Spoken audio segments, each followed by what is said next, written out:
Keesokan paginya, seperti biasa Melati akan pergi ke pasar sedangkan Bimarni akan melakukan pekerjaan rumah. Naik motor dengan membawa anaknya, ia merasa senang karena bisa bebas pergi kapan saja tanpa memikirkan orang lain. Lagi dan lagi, tanpa sengaja Arthur melihat perawakan Melati yang sedang mengendarai motor. Dengan cepat pria ini mengejar untuk memastikan jika yang ia lihat pagi ini tidak salah lihat. "Melati, berhenti!" pinta Arthur yang tiba-tiba memepet Melati. Merasa bahaya, Melati pun memutuskan untuk menepi karena ia sendiri merasa takut jika harus mempercepat laju motornya karena ia membawa Zio. "Berhenti menggangguku!" pinta Melati. "Melati, Mas hanya ingin bicara sama kamu." "Bicara apa lagi? Hubungan kita telah selesai." Ara menggelengkan kepala tidak terima, sikap pria ini justru membuat anaknya ketakutan. "Melati, apa kau tidak kasihan sama Zio? Ada baiknya kita rujuk. Mas janji akan memperlakukan kamu dengan baik. Mas janji akan meminum kopi dan makan masakan yang kamu buat. Mas janji akan ngajak kamu pergi jalan-jalan sama Zio. Mas mohon, ayo rujuk sama Mas. Kasihan Zio. Jangan menjual nama anakmu demi egomu," ucap Melati dengan nada dingin. "Sampai kapanpun aku tidak akan mau rujuk denganmu. Menikah denganmu, menjadi istri yang baik dan penurut, tapi apa balasanku? Kau menjadikan aku babu merawat ibumu sedangkan kau asyik berselingkuh dengan perempuan itu. Oh ya, sepertinya kau dan dia sudah menikah, iya kan? Dia hanya dia. Ini bukan tentang dia, tapi ini tentang kita. Aku dan kamu, hubungan kita cukup kita yang rasakan. Jangan sangkut pautkan dengan Celia." Melati tertawa mendengarnya. Tiba-tiba saja Zio merengek mengajak Melati pergi.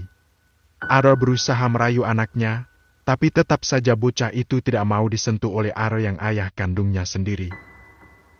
"Kau pikir aku bodoh? Kau ingin rujuk denganku semata-mata karena tidak ada orang yang mau mengurus ibumu, apalagi ibumu sangat cerewet. Kenapa kau tidak paham dengan keadaanku?" Belum sempat Arthur menjawab, Melati lebih dulu pergi. Ingin mengejar pun percuma karena sekarang Arthur harus segera berangkat kerja jika tidak gajinya akan dipotong lagi. Sedangkan Melati tetap melanjutkan perjalanannya menuju pasar. Saat hendak pulang dari pasar, Melati lewat jalan yang berbeda agar ia bisa menghindari Arthur. Sesampainya di rumah, Melati langsung mengurus belanjaannya untuk dimasukkan ke dalam kulkas sedangkan Zio lebih memilih pergi ke kamar Bagas seorang diri. Sudah biasa bocah ini pergi ke kamar Bagas seorang diri, Bagas juga tidak merasa keberatan. Zio hanya duduk memperhatikan Bagas yang saat ini tengah mengenakan kemeja kerja. "Zio nggak mau ketemu ayah," ucap Zio tiba-tiba, tentu saja membuat Bagas merasa heran pada ucapan Zio. "Maksudnya Zio ketemu sama ayah? Kapan?" tanya Bagas yang penasaran. "Tadi di jalan. Ayah berhentiin motor bunda," adunya pada Bagas. Bergegas Bagas berpakaian setelah itu pria ini turun menemui Melati. Bagas meminta Zio untuk bermain sebentar karena Bagas akan bicara pada Melati. "Ada apa, Mas? Zio bilang kamu ketemu sama ayahnya. Apa itu benar?" Raut wajah Melati berubah datar. Wanita ini tidak menyangka jika anaknya akan mengadu pada Bagas. "Melati, jawab!" Bagas menekan. "Iya, dia tadi menghentikanku. Dia mengajakmu rujuk?" Melati hanya mengangguk. "Kapan masa idamu selesai?" 2 minggu lagi," jawab Melati. "Lama sekali." Bagas melengos. Pria ini berlalu begitu saja tanpa menghiraukan Melati yang seperti orang kebingungan.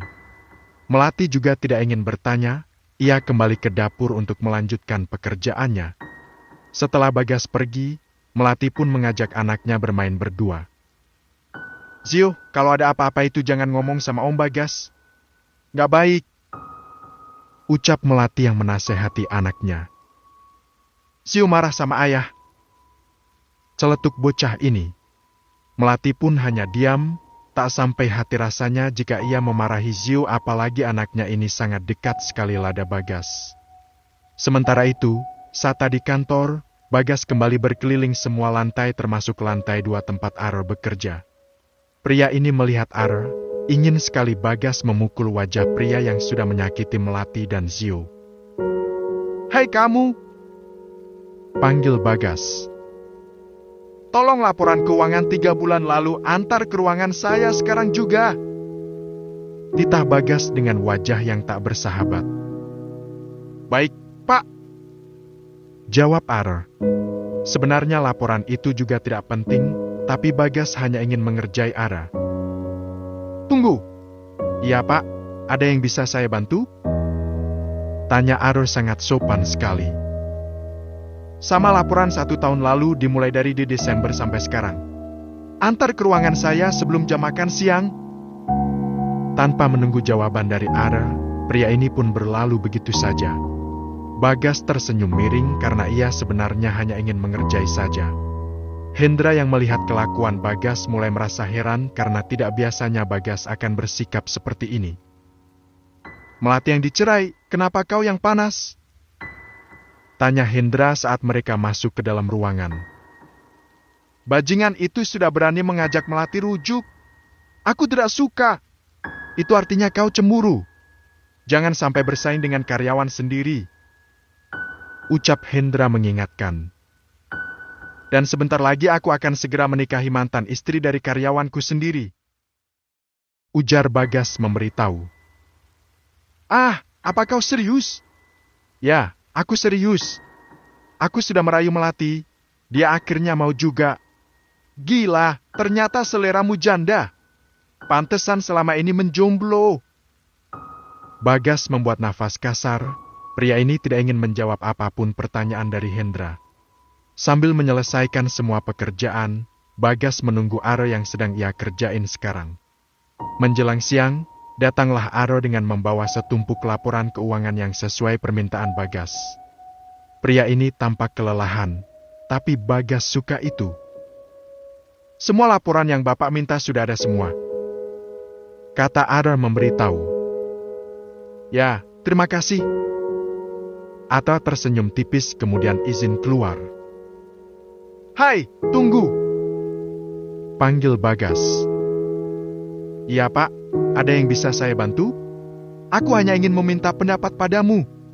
"Pendapat apa ya, Pak?" tanya Aro penasaran. "Menurutmu, jika pasangan kita berselingkuh, apa kau akan bertahan atau pergi?" Aro termangu. Ia kebingungan bagaimana menjawab pertanyaan Bagas sedangkan dirinya pelaku dari perselingkuhan. "Tinggalkan, karena yang terbaik tidak tentu dari masa lalu. Bisa jadi masa depan jauh lebih baik," jawab Aro seketika membuat Bagas merasa mual. "Apa kau pernah berselingkuh?" tanya Bagas dengan sengaja.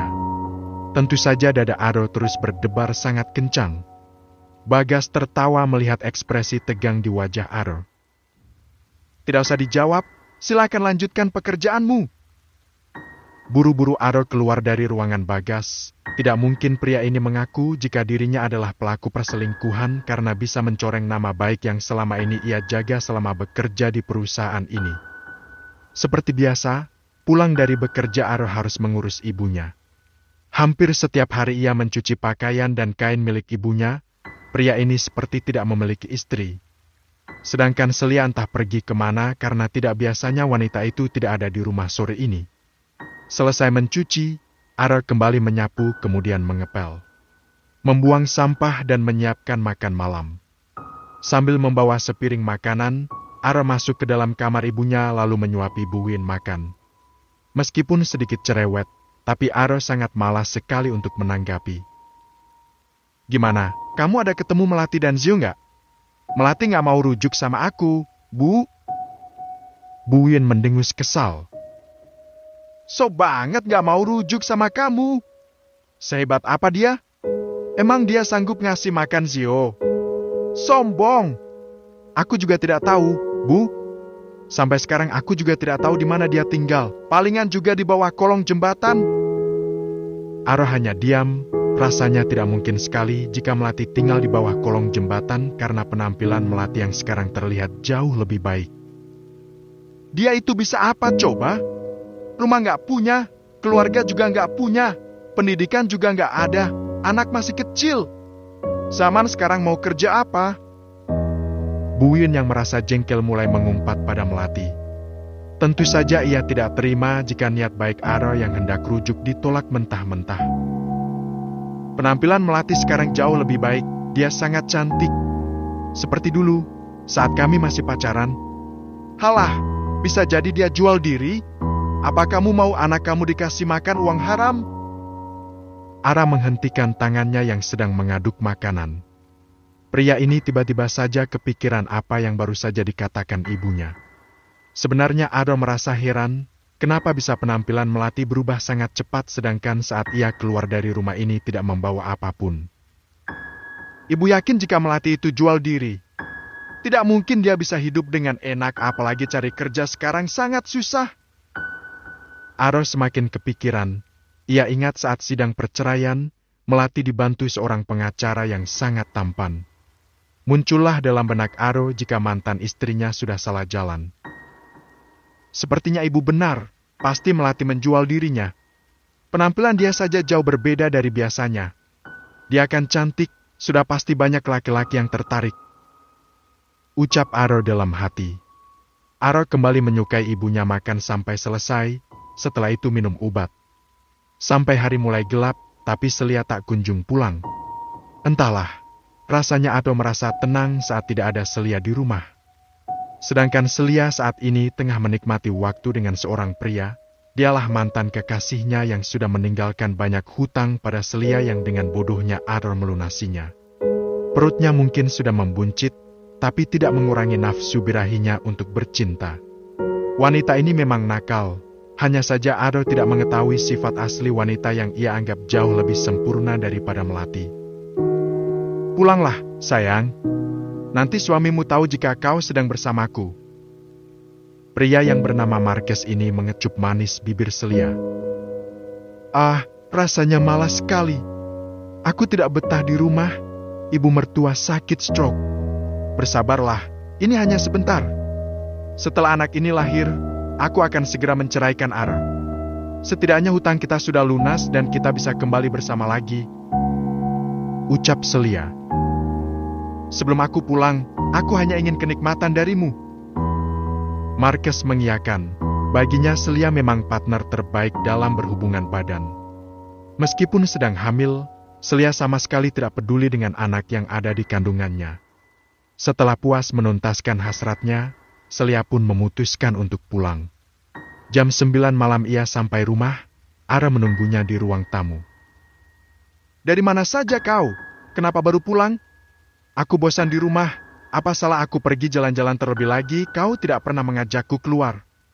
Di rumah ada ibu, tidak seharusnya kau meninggalkan ibu sendirian. Selia tertawa mendengarnya. Kau pikir berada di rumah sepanjang waktu tidak bosan? Apalagi duduk dengan orang sakit seperti ibumu. Mas, aku ini sedang hamil, jangan buat aku stres. Tidak menunggu tanggapan dari suaminya, Selia langsung masuk ke dalam kamar dan langsung tidur begitu saja. Aro hanya bisa membuang nafas kasar. Selia suka sekali melawan dirinya, berbeda dengan Melati yang hanya diam menurut. Sementara itu, di rumah yang berbeda saat ini Bagas dan Melati tengah duduk berdua di taman depan rumah.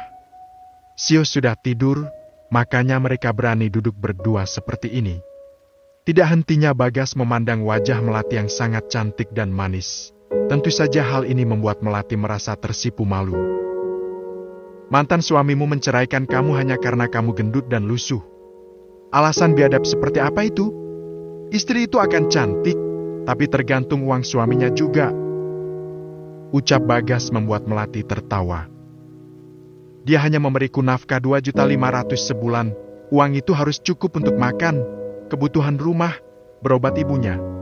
Aku tidak memiliki kesempatan untuk membeli kebutuhanku sendiri, sedangkan untuk kebutuhan sehari-hari saja masih kurang.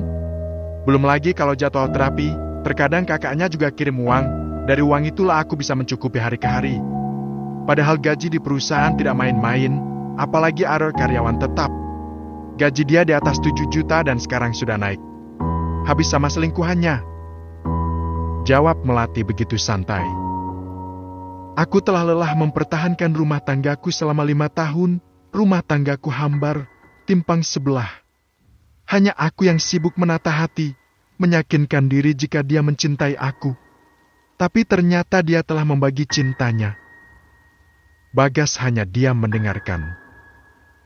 Pikirku, dengan aku berjuang dan bertahan, aku bisa mendapatkan suamiku kembali. Namun, nyatanya aku kalah dengan perempuan cantik dan terdidik. Kupikir lagi aku tidak bisa hidup tanpa dia. Nyatanya sekarang aku bisa hidup dengan baik tanpa dia. Mendengar dari ceritamu, sepertinya kau sangat mencintai dia. Aku pernah mati-matian mencintai seorang pria, namun pada akhirnya aku terluka. Sejak hari itu, di mana aku dan anakku melihat dia memeluk perempuan lain, sejak saat itu cintaku telah padam. Tapi, tolong jangan padamkan cinta dan hatimu untuk laki-laki lain karena tidak semua laki-laki seperti dia. Melati menoleh ke arah Bagas lalu tersenyum tipis. Kalau mau denganku, tolong jangan main-main sebab aku bukan mainan. Ucap Melati terdengar begitu lembut di telinga Bagas. Aku tidak seburuk yang kau pikirkan. Ayo masuk, sudah larut malam. Kalau tidur, jangan bayangkan wajah mantan suamimu, tapi bayangkan saja wajah tampanku. Aku calon suamimu. Melati tertawa, rasa senang sekali karena Bagas suka bercanda. Kalau begitu, aku calon istrimu. Ya kan? Bagas membuncah seperti orang tidak waras. Arge, kenapa 2 minggu itu lama sekali? Besok kita akan mengurus pernikahan lebih dulu. Tertutup seperti yang kau minta.